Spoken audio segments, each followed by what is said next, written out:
I was 2 hours away from civilization. I was held captive by someone whom I was too quick to trust. Here's my story as it was. I was an only child. My parents tried their hardest to prepare me the best way they could for all the illusions the world brings.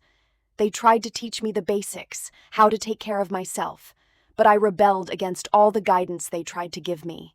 "Spot red flags," my father would add, the phrase he repeated like a family motto, especially with men.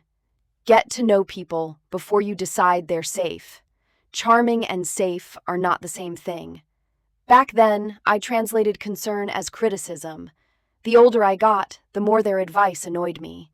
I couldn't wait till my 18th birthday, because turning 18 meant access to 10% of my trust fund, $200,000. That felt like freedom.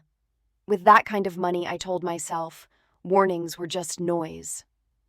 A week after my 18th birthday, I met Clay. He was 4 years older. I liked his bearded face and his rugged hillbilly appearance. He told me that he lived a solitary life far from civilization, in a cabin way up in the hills, surrounded by perimeter fencing to keep the wild animals out. An hour and 20 minutes drive off the highway, where he could literally do whatever he wanted, whenever he wanted. I found that appealing. He told me that I was welcome to come visit if I liked. We spent about 3 or 4 hours just talking. He showered me with compliments about some things I doubted about myself. I felt a confidence I'd never felt before. I felt like I'd known him forever. In protest against my parents, I naively ran off with him a few days later. I left a note that said, "Don't worry. I'll message you when I get a chance. I brought my new bank card linked to my trust fund." He picked me up in an old Land Rover Defender. We drove through the bushes, way up in the hills, until the bars on my phone disappeared. I know this might sound stupid. After I was already inside his van, halfway in the woods with no phone signal, I decided to ask him his name. He replied, "Clay." When we got to his cabin, he told me not to ever wander beyond the fence because the bears, wolves, and mountain lions were always on the prowl looking for their next meal. After 2 weeks of mosquito bites and the frightening sound of wolves howling, I asked him to take me back to the city. Suddenly, his demeanor changed. He replied, "This is your new home now." I thought he was joking. At the time, he had the keys for the Land Rover on a keychain. I reached for the keys, but he gripped my wrist aggressively. The stern look in his eyes was enough to send chills down my spine. He then went through my bag, took my ATM card and my phone, and demanded that I give him the password for my phone and the PIN to my bank card. He didn't have to ask me twice. I gave it to him like my life depended on it. That day, I cried so much. I wished I had listened to my parents' advice, but I had a plan. I decided to play the game and wait for the right moment. I tried to act like all was well. He drove into town once a week for supplies. I think it was the 4th week in captivity when, one evening, he mentioned to me that he was planning to go into town the next day for supplies. I asked to go with him to get some personal stuff. Out of nowhere, he grabbed me by my hair and shouted, "Do you think I'm stupid?" I had to recalculate my plan. About 6 weeks in, I started to feel weird.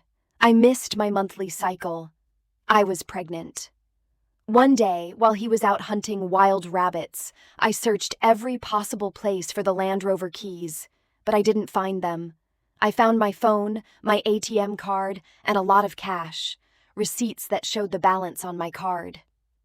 My heart sank when I found out that he'd been texting my mother, pretending to be me. Apparently, I'd checked into a secret religious retreat to seek a deeper connection with the divine, which meant they thought I was safe. I thought about cutting a hole in the fence and taking my chances with the wild animals beyond it, but I was too scared. If it took us almost 2 hours to drive there, I could imagine it taking 3 times as long to get back.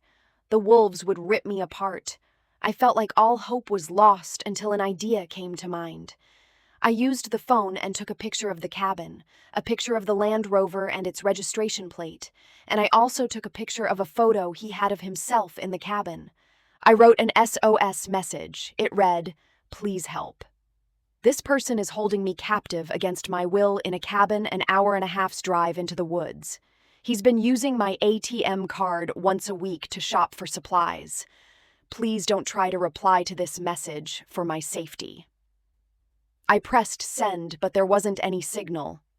So I had to switch off the phone and put back everything as I saw it. Now, all I had to do was wait for him to go into town. Once the phone started to get signal, all those messages would be sent. I was so scared and hopeful at the same time. If he discovered my plan, there was no telling what he would do. At this point, I was about 3 months pregnant. When he returned from hunting that day, he didn't suspect anything. Later that week, he left for town. Shortly after he left, maybe about 30 minutes later, I saw the Land Rover approaching at full speed towards the gate. He was screaming some colorful words and calling me all sorts of names. I figured he must have discovered my unsent messages. My first reaction was to run inside and lock the door behind me, but that didn't stop him. He smashed the window and climbed in. That's how angry he was. I was so terrified. I ran into the room and latched the door. I then opened the window and climbed through it. I could hear him inside, banging on the door.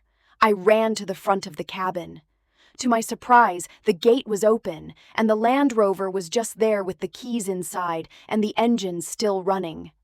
I quickly hopped inside, put it in reverse, and frantically tried to select first gear to move forward. But I was too nervous. Out of nowhere, he appeared and dragged me through the window of the Land Rover by my hair. He then drove the Land Rover inside, behind the fence, and shut the gate, leaving me outside. Then he shouted, "You want to leave? Go! Leave! Go on!" For a good 20 minutes, I begged him to let me back in. I apologized repeatedly for trying to run away and for attempting to send the messages. He wasn't saying anything. He didn't even look at me. I continued to beg him to let me back inside, especially after hearing the wolves howling in the distance. Instead of opening the gate, he went into the cabin for a piece of deer meat and his hunting rifle. He hung the meat on the fence. In less than 10 minutes, I saw a massive bear appear from the bushes. I was screaming my head off. I had to climb on the fence. I couldn't get over. There were rolls of razor-sharp barbed wire at the top. Within no time, a pack of wolves arrived, growling at the bear aggressively. They eventually ganged up on the bear and drove it off into the bushes. I was convinced that they were fighting for the right to eat me. All this time, I could feel the fence cutting into my hands. It was becoming more difficult to hold on. I was clinging on for life, especially being pregnant.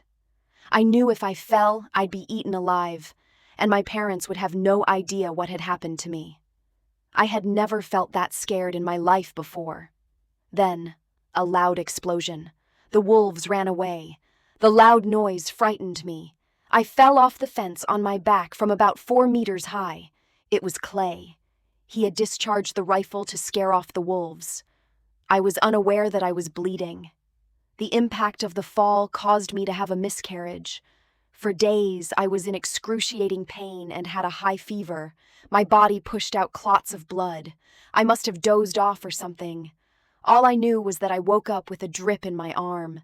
I was feeling much better. The way I was feeling, I knew it was just the grace and mercy of God that kept me alive. He told me that I'd been sleeping for 2 days.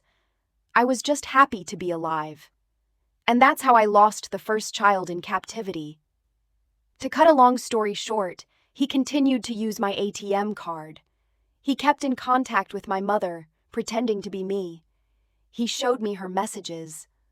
All that time, she was under the impression that I was still in a secret religious retreat. Reading my mother's messages brought tears to my eyes. I regretted not being more receptive to my parents' guidance. I was now 14 months in captivity and pregnant again. I was 8 months pregnant. During this time, he forced himself on me on multiple occasions. One day, he went into town for supplies. I heard gunshots, unusually close. I heard voices. I thought to myself, "Thank you, God. I prayed daily for you to send someone. This must be it."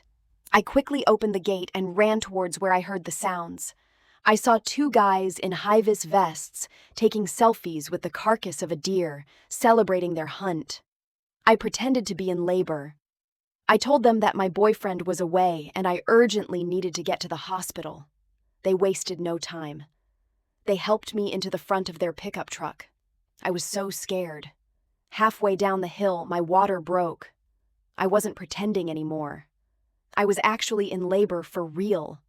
I was about to give birth at any time. The drive through the forest down the hill took forever. When I got to the hospital, they rushed me straight to the delivery room. To my surprise, I gave birth to twins, a boy and a girl. I explained to the staff what had happened. I asked for a call and called my mother. I never forgot her number. I had to memorize it in primary school. I broke down in tears just hearing my mother's voice. They wasted no time coming to the hospital.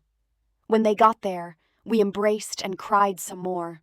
The next day, the two guys who drove me to the hospital, my heroes I call them, were God sent. They escorted the police to the location where they found me.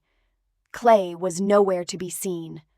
7 years on, and I still haven't seen or heard from him. The twins may never meet their father. They keep asking who he is. Someday I will explain. As for me, I live in constant fear of him finding us. I bought a firearm and installed security cameras around our home. That's my story. My message for you. I am lucky to be alive to tell my story. I thank God every day. Listen to your parents. Don't be annoyed when they try to point you in the right direction. They only want the best for you and to keep you safe. It's their job to do those things. Don't make it hard for them.